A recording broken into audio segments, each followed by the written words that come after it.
اتنا میٹھا کلام ہونا چاہیے. کس سے بات کرتے ہوئے؟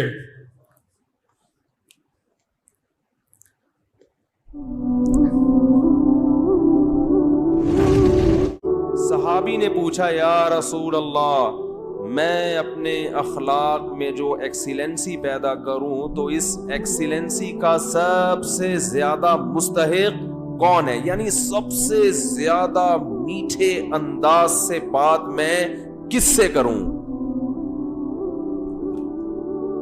آپ یوں بھی کہہ سکتے ہیں آج کی زبان میں، جب میں بات کسی سے کروں تو اس میں شکر گھولوں میں، تو سب سے زیادہ چینی اور سب سے زیادہ شکر کس سے بات کرتے ہوئے اپنے کلام میں گھولوں؟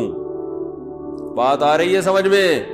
آپ صلی اللہ علیہ وسلم نے فرمایا امک، پوری کائنات میں سب سے میٹھے انداز سے اگر تم نے بات کرنی ہے تو سب سے زیادہ رائٹ یہ کس کا ہے؟ تمہاری، بولو نا، ماں کا.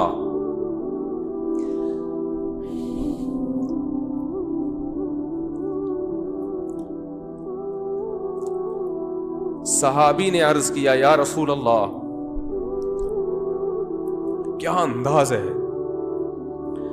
فرمایا ثم من. ثم کا مطلب ہوتا ہے اس کے بعد. ثم من، یا رسول اللہ ماں کے بعد دوسرے نمبر پر میٹھے انداز سے، اچھے انداز سے بات کرنا کس کا حق ہے کہ میں اس سے اچھے انداز سے بات کروں؟ ماں کے بعد. ماں کا تو پتہ چل گیا. دوسرے نمبر پہ جو میں سب سے بہترین اور مٹھاس کے ساتھ بات کرنی ہے، اخلاق میں ایکسیلنسی پیدا کرنی ہے، ماں کے بعد دوسرے نمبر پہ کون ہے وہ؟ تو آپ صلی اللہ علیہ وسلم نے کیا جواب دیا؟ فرمایا امک، ماں کے بعد دوسرا نمبر بھی کس کا ہے؟ بولو بھائی. کیا عجیب انداز ہے. حالانکہ یہ عام عرف کے مطابق جواب سوال کے مطابق، بولو بھائی، نہیں ہے. مجھ سے اگر کوئی پوچھے کہ سب سے بڑا حق کس کا، میں کہوں ماں کا. وہ کہ اس کے بعد کس کا، تو میں کہوں ماں کا. وہ کہے گا میں اس کے بعد کا پوچھ رہا ہوں، اس کا تھوڑی پوچھ رہا ہوں. تو یہ سرسری نگاہ سے دیکھا جائے تو یہ بلاغت والا کلام نہیں ہے، یہ غلط کلام ہے اگر سرسری نگاہ سے دیکھا جائے. کیونکہ ہم پوچھ رہے ہیں کہ اس کے بعد. ماں تو پتہ چل گیا، ماں کے بعد اس کے علاوہ بتائیں آپ. لیکن نبی دوبارہ کس کا نام لے رہے ہیں؟ یہ سرسری نظر میں یہ کلام بلیغ نہیں ہے، لیکن حقیقت میں یہ بلاغت کے اعلی معیار پہ پہنچا ہوا کلام ہے. کیونکہ بات کو دل میں اتارنے کا اس سے بہتر طریقہ نہیں ہو سکتا تھا کہ ماں کے بعد دوسرا نمبر بھی کس کا ہے؟ ماں کا. اس کا مطلب کیا ہے کہ ماں کے بعد اگر تم یہ سمجھتے ہو کہ کسی سے بہت ہی میٹھے انداز میں بات کرنی ہے تو یہ حق دوبارہ ماں کو دے دو. دوبارہ کس کو دے دو؟ صحابی نے پھر پوچھا یا رسول اللہ ثم من. دیکھو صحابی کا انداز بھی کیا ہے. وہ چونکہ ان کو یہ تھا کہ مجھے ماں کے علاوہ اب چاہیے کہ کون ہے، اور نبی نے دوبارہ کس کا نام لے لیا؟ ماں کا. لہذا صحابی نے پھر اپنے سوال کو ریپیٹ کیا، کیونکہ وہ یہ سمجھتے تھے کہ مجھے میرے سوال کا جواب نہیں ملا. تو انہوں نے تیسری دفعہ پوچھا یا رسول اللہ ثم من. یا رسول اللہ تیسرے نمبر پہ کون ہے؟ تو آپ صلی اللہ علیہ وسلم نے فرمایا امک. تیسرے پہ بھی کون ہے؟ بولو بھائی. یہ ہے ویمن رائٹس. یہ کیا ہے؟ یہ جو بے شرم لوگ حقوق نسواں اور عورتوں کے حقوق کے نام پہ الو بنا رہے ہیں نا، ان کی باتوں میں مت آیا کرو. ان کا مقصد صرف عورت کو کپڑوں سے آزاد کرنا ہے اور مرد کی دسترس سے آزاد کر کے مرد کے مقابلے میں لا کے مرد کا دشمن بنانا, تاکہ مرد عورت سے محبت کرنا چھوڑ دے, اس کا حق دینا چھوڑ دے. تمہیں اسلام نے عورت کے جو حقوق بیان کیے ہیں, اس کے بعد ہمیں کسی اور سے عورت کے حقوق کو سمجھنے کی ضرورت نہیں ہے. ہمیں کسی لبرل سے, کسی حکومت سے, کسی ویمن رائٹ سے, کسی سے ہمیں سمجھنے کی ضرورت نہیں ہے.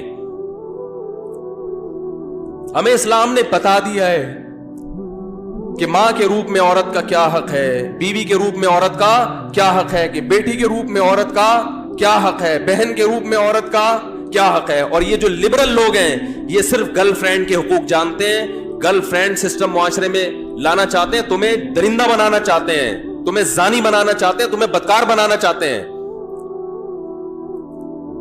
ان کا کوئی فیملی سسٹم نہیں ہے.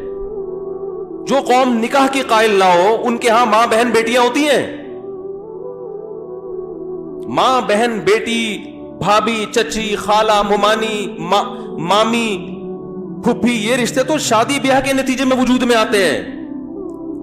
اولاد ہوتی ہے تو یہ رشتے وجود میں آتے ہیں. پھر ان رشتوں کا پاس رکھنے کا حکم دیا گیا ہے. جن قوموں میں ہر رشتے ہی نہیں ہے تم ان سے سیکھ رہے ہو کہ عورت کے حقوق ہمیں بتاؤ. تو آپ صلی اللہ علیہ وسلم نے کیا فرمایا؟ تیسرے نمبر پہ کس کا حق ہے؟ بولو بھائی. ماں کا. پھر صحابی نے پوچھا ثم من. اس کے صحابی بھی پوچھتے جا رہے ہیں, دیکھو رک نہیں رہے, کیونکہ ان کے سوال کا جواب مل نہیں رہا کہ یا رسول اللہ آپ ماں کا تذکرہ ختم کریں گے تو پتہ چلے گا کہ ماں کے بعد کس کا حق ہے. تو آپ صلی اللہ علیہ وسلم نے ارشاد فرمایا ثم ابوک. چوتھے نمبر پہ کون ہے؟ باپ. پوری کائنات میں اگر آپ کسی سے نرم انداز سے بات کرتے ہیں, میٹھے لب و لہجے میں بات کرتے ہیں, بہت سے لوگ ہیں جن سے آپ بہت نرم انداز میں بات کرتے ہیں,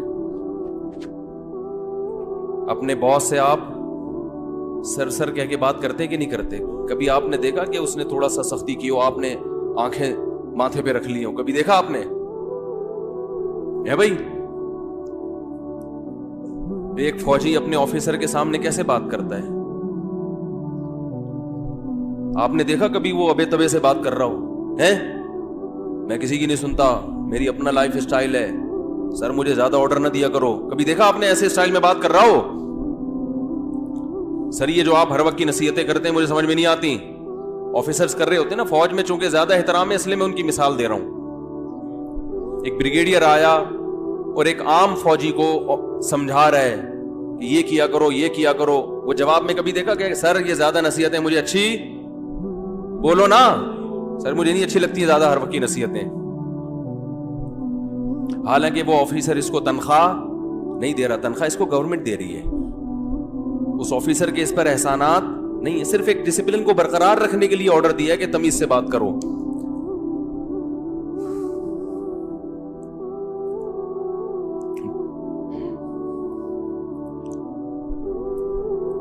اس نے آپ کے لیے قربانیاں دی ہیں,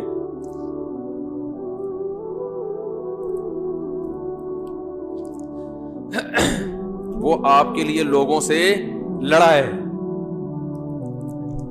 لڑتے ہیں کہ نہیں لڑتے؟ بھائی میرے بیٹے کو گالی دی کیوں تو نے؟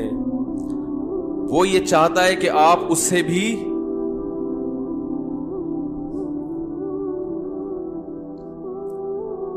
آپ اس سے آگے چلے جائیں.